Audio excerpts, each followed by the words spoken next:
This is cleavage. Cleavage is the way that a mineral breaks when it breaks along flat surfaces. So for example, this mineral, halite, breaks along flat surfaces in 3 directions at about 90 degrees to one another. And you can break it and break it and break it, and it keeps breaking along these nice flat surfaces.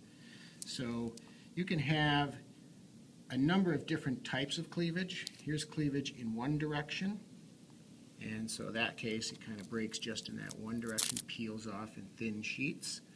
The mica minerals tend to have that. Here's 2 directions of cleavage. So there's one direction kind of there, you can see the reflection off of, and another direction there.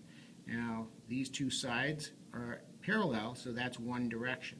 These 2 sides are parallel, and so that's another direction. That's 2 directions. Halite has 3 directions, so you got 1, 2, 3, and so that's 3 directions of cleavage at 90 degrees to each other, and so that means it's called cubic cleavage.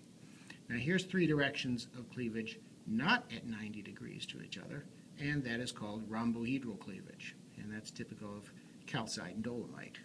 You can even have 4 directions of cleavage, exemplified by this mineral here. This is fluorite, and so 1, 2, 3, 4, and that means it breaks into 8-sided figures here, and that's called octahedral cleavage.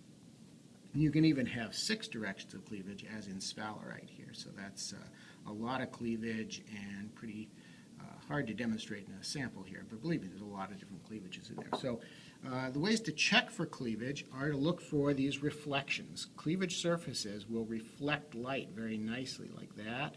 There's another set right there. And that's the best way to find them, is to look for those reflections. Now, sometimes it's not quite as obvious. Here's a mineral, but if you notice, you rotate it around, you will get reflections off of the cleavage surfaces. So that all those little flat parallel surfaces line up and they reflect the light from the room at the same angle. Okay? So this is a mineral that has pretty poor cleavage, but it does have cleavage. So that's what cleavage is.